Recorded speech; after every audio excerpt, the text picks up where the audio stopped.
There was another lady, I want to mention her also. Her name is Patricia.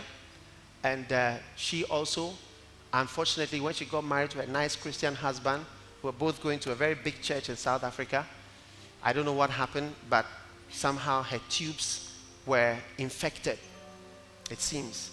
And so when she got married, when she became pregnant, when she realized she was fainting on the floor, and they rushed her to the hospital, they did the tap and so on, and they realized that she was pregnant in the tube and she was dying. So they quickly operated on her and they removed the baby and they cut off the tube.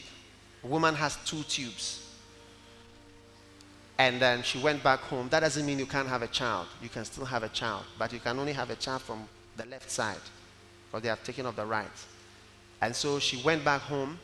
She did all that she had to do to be pregnant, and by the grace of God, she was pregnant. But it happened again. She was walking along, fainted, fell on the floor. Because what happens is that when you have an ectopic pregnancy, the pregnancy bursts in the tube, because the tube is not supposed to keep a baby. So it bursts in there, and then bleeding occurs inside the abdomen. So you can't see that you are bleeding. So it is like they've opened a tap in one of your blood vessels, and the blood is just coming out. So, but this time the blood is coming out inside, so you don't know. So you just be there, and it's like you are feeling dizzy. And then before you realize, if so much blood comes out, you would have to, you can easily die. So she fainted, I believe, again, and was taken to the hospital, and they operated. And when the doctor opened up her stomach, he realized that she had only 1 tube left. And if he cuts off the tube, because the tube is spoiled with the surgery, so if he cuts off this tube, it means she cannot have a baby. The only way she can have a baby is by a test tube baby. So he removed the baby and cut off part of the tube, but left a small little piece like that. Your womb is small like your thumb, like your wrist, small like that, like this. And the tube is just like this, like your little finger there, small one like that. So they cut off a piece of the tube and they left one. And she went back home. Now she needed a miracle to be pregnant. By the grace of God, she got pregnant again. And this time, before she could say Jack Robinson, she had fainted again. We rushed her to the hospital, and they opened up again. The 3rd operation. And when they opened, the doctor realized again that she has no tube on this side, and he has to try and save part of the tube. So he cut off part of the tube and left a small piece to see if possible she can possibly have a baby. So she went back home. This time, you and I will agree that she needed a miracle. So, well, God blessed her. She became pregnant again. She was walking around. Before you could say Jack Robinson, she had fainted on the floor again. Is it somebody who asked her, why do these things happen? For the glory of God. She fell down again, unconscious, rushed to the hospital, and this time they operated on. And this time, of course, when you keep cutting the same, so the thing is small like your finger.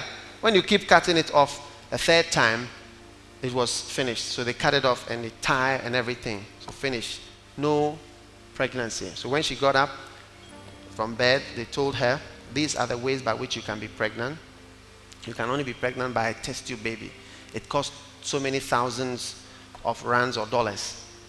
And so she was believing God. And we had this miracle service. It was an evening. And I said, just place your hand over there. As simple as that. This is a woman without tubes. Told by the doctors you cannot have a child. Only way you can have a child is by an abnormal way, by a test tube baby. She placed her hand there. And she said she felt something coming into her. She felt it.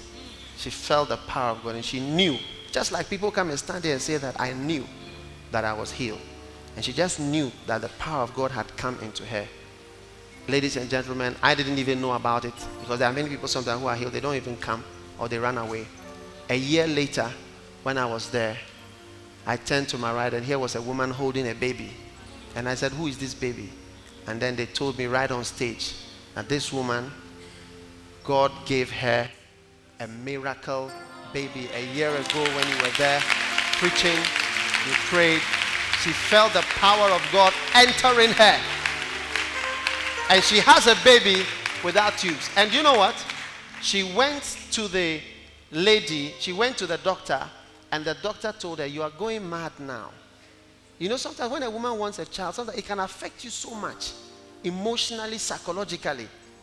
It's a very distressing thing. It's something that really affects marriages. And so the doctor said, you now need a psychiatrist. And so he was sending her to the mental hospital, and she ran away.